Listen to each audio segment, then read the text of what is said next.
explaining the Surah Luqman, ayat 31, 34 to one of my friends, which is Allah has the knowledge of what is in the So I am clarifying him that that is not referring to sexes. So one of my friend objected that if the previously Mufassirin made the mistake by writing that it is about sexes, then you are also making a mistake. The talking about it is referring to child, because the ayah tells that Ya'lamu ma fil arham. Nobody knows what is in the womb. So why you think that it is referring to child, first of all? And second, why you think that it is referring to woman's child, not the animal child or the bird child? So you're also making the mistake. That's what he's telling. Well, that's the question that most of the Mufassirin, the commentator of the Quran, when they give the commentary of the verse of Surah Luqman, chapter number 31, verse number 34, Allah has knowledge of 5 things. And one amongst them is that no one besides Allah knows what is in the womb. So most of the Mufassirins, they translated it as no one knows the sex of the child in the mother's womb, which is the wrong translation. What they can mention is in the commentary, but not in the translation. And now after science and technology has advanced, we have come to know that surely, easily, if a mother is pregnant, we can easily come to know after a few weeks what is the sex of the child in the womb of the mother. So what we realize that the previous commentators, not all, most of them, they made a mistake by mentioning that no one besides Allah knows the sex. So the right thing is, no one except Allah knows what is in the womb. So now when people ask us the explanation, we say that no one besides Allah knows what is in the womb of the mother, means how will the child be?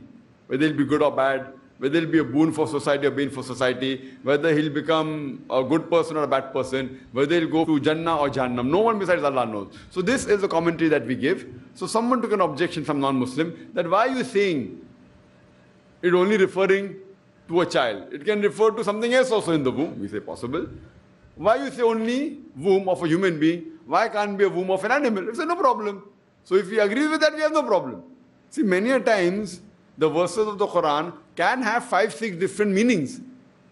And then later on we come to know that one of them is right or 2 are right or all are right.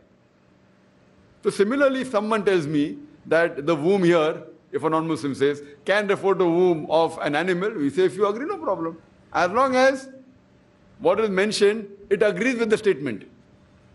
If they say fine, it means no one knows what is in the womb of the animal's womb, if they want to put that argument, and say that's not referring to a child, may refer to some other organs or what is the capacity of the blood or whatever, etc. is there. If they want to say that, as long as they agree with it.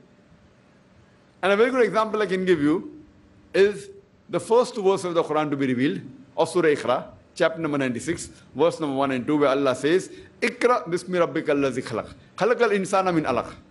Read, recite in the name of thy Lord who created. Who created the human beings from a congealed clot of blood. The word alaka is there. So most of the previous commentators, they said that alaka means the congealed clot of blood. And human beings have been created from congealed clot of blood. But after science advance, we have come to know that human beings have not been created from the congealed clot of blood. So alaka basically has got 3 meanings. One of the meanings is the congealed clot of blood.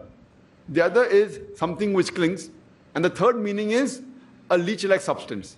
So today, after science is advanced, when a few of the Arabs took these verses to Professor Keith Moore, about 20 years back, when he happened to be the head of the Department of Anatomy in the University of Toronto in Canada, and at that time he was one of the highest authorities in the field of embryology, and said that these 3 are the meanings, and does the embryo look like the leech or not? So he said, I don't know.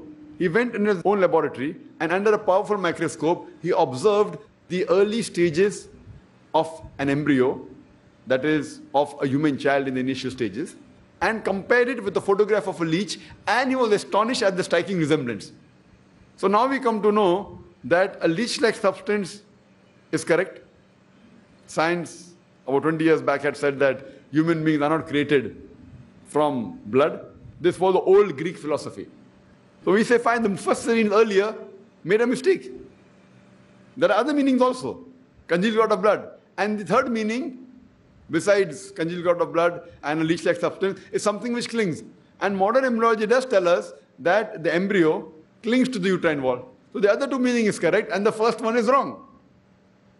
But now, after science has further advanced, we have come to know that the various embryological stages spoken in the Quran in various different places, besides Surah Iqra or Surah Alaq, chapter 96, it's spoken in other places also, including Surah Mu'minun, chapter number 23, verse number 12 to 14, where it speaks about alaka, mudga, izama, a leech-like substance, then a chewed-like lump. So here we come to know that the Quran is speaking about the various stages depending upon the formation, the shape,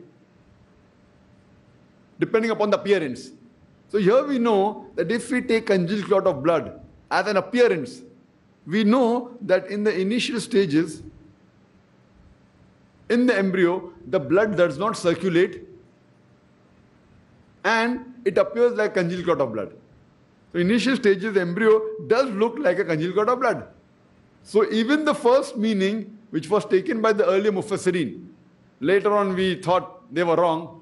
Today, we have come to know it doesn't mean that we have been made from blood, but it means that the initial stages, the embryo does look like a congealed clot of blood. So after science has further advanced, we have come to know that all three meanings are correct. So what we believe, that what Allah says is perfectly right. We human beings, when we interpret any verse of the Quran, we interpret with a limited knowledge. And some verses of the Quran are absolutely clear-cut. There are no two different meanings. For example, Qul huwallahu ahad. Say He's Allah one and only. So these verses will remain the same from day one till day end, till the last day. As Allah says in the Quran, in Surah Al-Imran, chapter number 3, verse number 7 and 8, that some verses of the Quran, they are muhkamat, and some are mutashabiyat. Means some are established meaning, some are meanings which are not very clear, we'll only come to know later on, or by referring to the hadith, or maybe after science is advanced. So here we come to know that the basics of Islam, how a life should be led, everything about Tawheed, about Salah, they come in the established verses of the Quran. The other verses, after science is advanced, we'll come to know more about it. So as far as the womb, your question about Surah Luqman, chapter 31, verse 34, if someone says that no, it can refer to other womb, maybe. But surely it's not going against established science. So if they say you are not talking about the child, talking about something else, as long as the meaning is right, we can say maybe. But once, if we have a reference in the Sahih Hadith about the commentary of the verse, then you cannot change. But since there is no reference in a Sahih Hadith referring what this Surah Luqman chapter 31 verse 34 actually means, we are relying on our knowledge, what we have. Our knowledge can be wrong. The previous Mufassirin, they did make a mistake by saying sex, because easily today we can come to know the sex of the child. So there are various answers that can come. Whichever the person feels more convincing, he can agree with that. Like why not to have pork? The reason is not given in the Quran, it's not given in the Hadith. You can have 20 different reasons. Few may convince you, few may not. Maybe out of 20, 2, 3 may be wrong later on. So it's our mistake of interpreting that verse. But Quran says haram is haram. Pork is haram. Why it's haram you want to know? You may do research, science is advanced, you will come to know something. Whatever you know today may be proved wrong tomorrow. But the basic what the Quran says, it is haram is haram. So basically when the Quran says no one knows besides the other 5 things, including what is in the womb, no one will know besides Allah. Hope that answers the question.